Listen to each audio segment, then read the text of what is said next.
Hey guys, welcome back to Chris and Retro. Um, I have a July cold, which is weird for me. I don't ever get that, but I don't know if it's because of Canada's burning and it's blowing down here in Western New York and screwing up my respiratory system or what. But yeah, I just want to let you know that's my voice is a little bit funky here tonight. Um, I wanted to get on here and do a video about something that I've spoken about multiple times, and I've seen it so true in my life. My how I've behaved. Actually, it's my own behavior that I've noticed it's caused me problems. But I've also, with others in my life, seen they've struggled with as well. And I think we also have some very tangible examples of what's going on in our world right now relative to two primary things. One is how we deal with our personal inventory and how we deal with our war stories and any value that we have. And what I mean by war stories is, you know, our life experiences that state, maybe troubled times we went through or that type of thing. You know, in my journey, I've been in county jails and rehab. I've never been in prison, so I don't have that experience. So for me to try to be relatable to the prison experience, um, I just don't have that story. So I'm not going to be able to connect with that experience. However, somebody went through a county jail. I've been through them a few different times, and I can understand that experience. If we would talk about rehab, I can understand that experience. One thing I've noticed is that, and this is where I formed my first opinion relative to our quote unquote war stories, was in rehab, is really where it started to hit home for me. And it mirrored the same behavior in a county jail setting, and that is, and I mentioned, I think I either alluded to it or directly mentioned it in the previous video, that we have a tendency to try to outdo somebody else's story. So and I noticed this in rehab. So if you're in rehab and people are sitting around board and they're talking about, when they're running and gunning in the street and doing their own thing, um, everybody's got a crazier story. And in my experience in rehab, you got some people that are Jackie Joker. They've got like the funniest, craziest stories. And some are just complete wild people. Some that are real quiet and they're men of mystery, so to speak. And then there's others that have very violent past and they put more of a spin on that type of thing.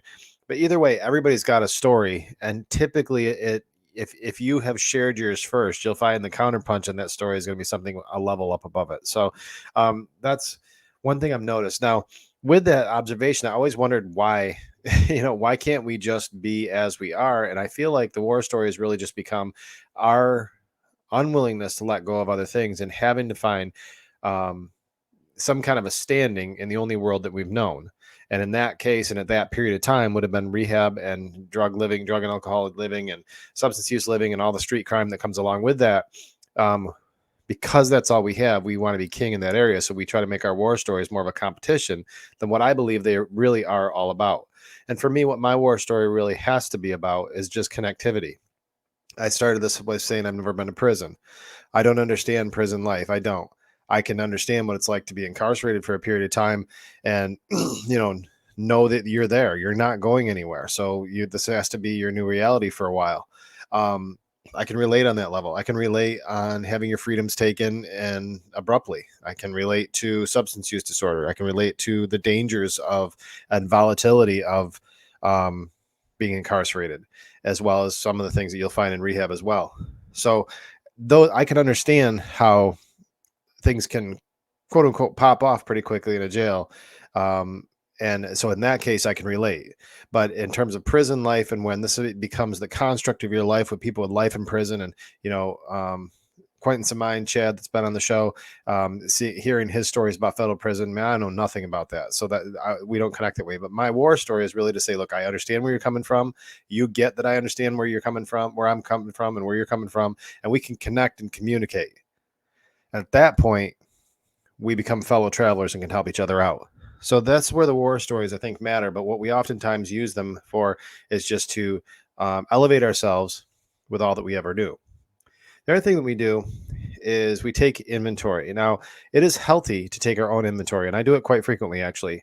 I find that in my life, when things are not going so well, usually it's something within my control. Usually there's something within my control that I can reset my mindset. I talked last time about mindset, action plans, promises kept.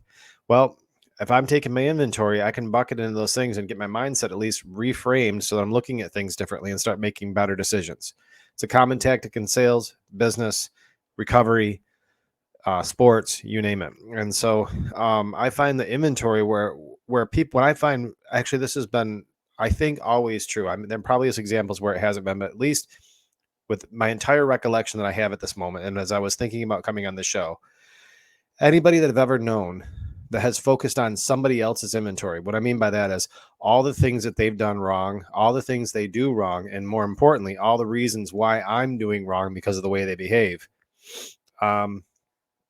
Is a failed proposition, and most of them are in real crisis. And in fact, anybody that I've known that is in real trouble usually has a pretty healthy inventory of somebody else, and it always marries up with their reason why they're behaving. And I mean, some go so far as to say, I know what I'm doing is wrong, but boom, and here comes the list. How many times do you hear this in a divorce? And I'm not saying that's just females, it's male and female in that one. Both sides have a reason why they lived like they did their marriage and why things broke and that sort of thing. So inventory, the inventory part of it is a very valuable exercise for me, for you, for your inventory, for my inventory, to take account and take stock of all that's going on with us. Pressure test everything, check our systems, all systems go. Fly in an airplane, you want to make sure everything's working good. It's kind of the same thing. I've noticed, so for me, as I look at the two things here, when I look at inventory and I look at these war stories, I find that they mirror the same behavior in a lot of ways. It really boils down to collecting and somewhat, in some respects, reporting out information on other people so that I either feel good about my situation and justify my current behavior and don't have to make changes to change destructive behavior, or I'm doing it because I don't feel like I've got enough, fuel in the tank or enough skill set to be better. So I want to tear other people down. So if I want to stay king, there's two ways to be king.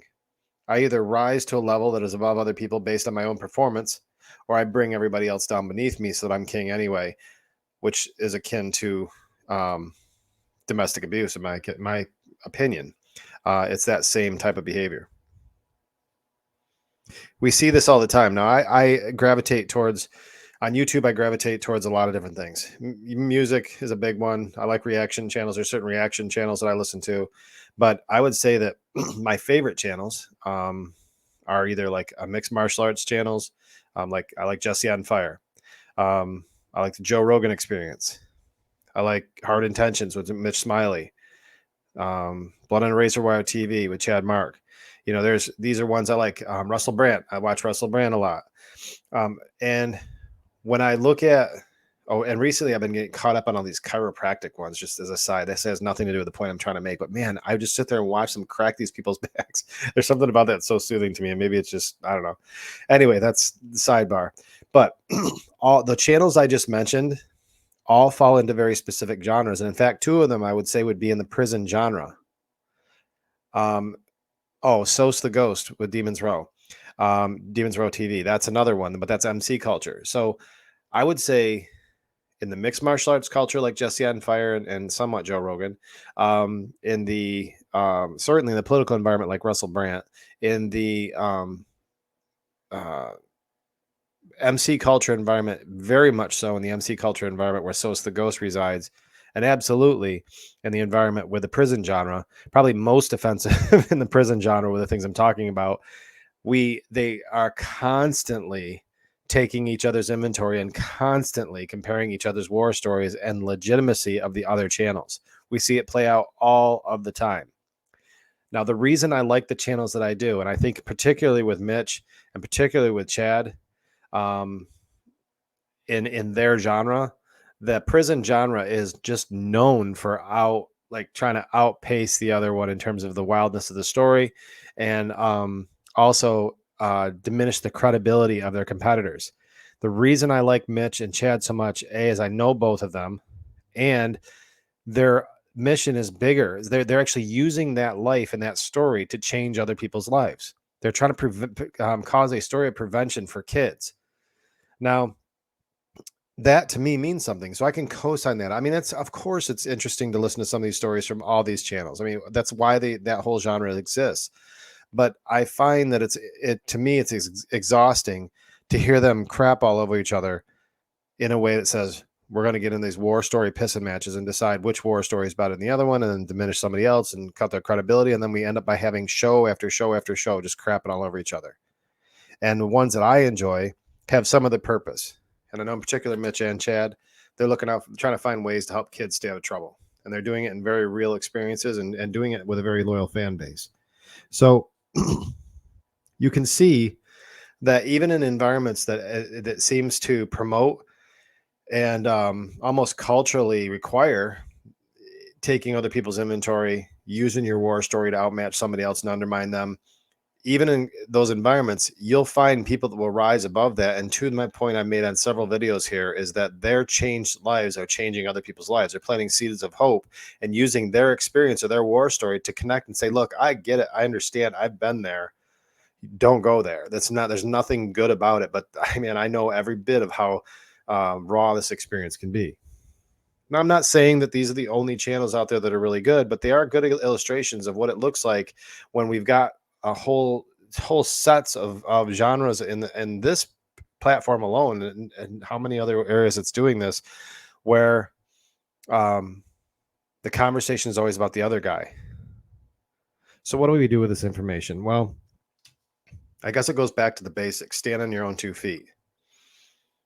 You know, I just posted on the community section here. You'll see that I'm pretty active on the community side in terms of memes and comments and things like that. And I do it just because, for one, it allows you to see my personality a little bit better in terms of what I look to. Also try to inspire you with some quick thoughts. But I definitely espouse to The Man in the Arena by Theodore Roosevelt. And actually, I'm looking at it right here. My desk is to my left, your right. And I'm seeing that poster right here. And I pulled a clip out of that. And, you know, really, I'll read it now. It says, you know, the credit belongs to the man who is actually in the arena, whose face is marred by dust, sweat, and blood, who strives valiantly, who errs, who comes short again and again, because there is no effort without error and shortcoming. But he does so with enthusiasm. So, you know, the thing is that that speaks incredibly to taking your own inventory and recognizing that you are who you are, stand on your own 2 feet, make sure that your mission is clear and noble. You're not just out there trying to look at the best of the worst part of your life. That's the other with recovery. It always baffles me. You know, we get in these rooms and recovery rooms and rehabs and everything else. We sit around in the room and try to figure out who has the best story of the worst part of their life to make it seem like they're king of the mess. You know, it's like, who wants to be king of the misfit toys? I don't. You know, I never did. I probably did it at time to time. It's easy to get caught up in it, but I don't want to be king of that. I want to be in recovery with a family that knows they can count on me. I want to be a light of hope and options for people that just don't know their hope and options. I want somebody to tune in this channel and say, man, if that guy can do it, I can. You may not even have to agree with half of what I say here. You might not even agree with the channels I support. God knows. I mean, I'm sure I'm baffling to a lot of you. I'm a Christian that believes in God as a king, and I make no promises or no, I don't fade away from that in any way, shape, or form. However, I believe in all these other things. You know, I mean, I support and follow all these other things like prison genre and motorcycle club culture and all this other stuff, because I just try to be who I am, and hopefully you can accept me as I am, and for you, hopefully it gives you hope and options to be authentic you, so that when you're going through your struggle, you know you're not alone. I can be a fellow traveler with you, even if it's just through a channel. No, I do appreciate the option to share with these things with you guys. I really do. Thank you for giving me some encouragement this week. You know, I had some comments on here a couple days ago. I believe, it was on one of the videos I had. A subscriber that's been with me for a little bit here. He's got comments, you know, a lot of times in the community section. And man, it's so encouraging. It's not encouraging to hear people going through tough times, but it's encouraging to say that the energy that's being put into this show is something that's going to help a few people along the way. Because, you know, when the camera goes off, I'm Chris, living life as a recovering alcoholic, and I've got issues in my life that, you know, are not rosy. You know, I'm not the poster child of everything going perfectly. What I am is somebody that is willing to get up this morning when my feet hit the ground. I know my purpose. I know the work I got to get done, and I find a way to get it done. And along the line, I've learned some lessons from other people. and I'd like to convey them through you through this Chris and Retro YouTube channel. So, guys, I'm thankful for you. Thank you for the comments you're bringing in. Please like and subscribe. I've got a bunch of new subscribers this week, which is pretty cool. I actually have a young kid coming on Saturday. He's part of, I guess he's going to the U.S. Olympic, of the U.S. Kickboxing team, youth kickboxing team. His dad was a pro fighter. He's somebody I crossed paths with, and his kid is going to come on. We're going to talk to him a little bit about his story. But got some stuff coming up I think is a little bit interesting for you guys, and I hope that you'll enjoy it. But in the meantime, if you got anything on here that you want to pass along that's going to help somebody, please do. Between now and the next time we talk, take a look at how you're behaving yourself. If you're in the settings that I've been in, if you've been incarcerated, if you have recently been incarcerated, or it's been a long time ago and maybe you just haven't kind of got out of that institutional thinking, if you're in a rehab, or you're in group, or you're in an AA meeting, or even in your just professional life, and you don't really have all these calamities, you just find some of the content interesting here. Take a look at why you're sharing what you're sharing. Are you doing it to make sure that you're improving and connecting with other people so you can learn from them and you can hopefully help them? Or are you doing it to make yourself king of the misfit toys, king of the mess? I don't want to be king of a mess. I want to help somebody else and help myself get beyond to the better days and the dreams that I actually have, that are not to be the most powerful story in a rehab room. So hopefully that's useful to you. Between now and the next time we talk, please stay out of trouble.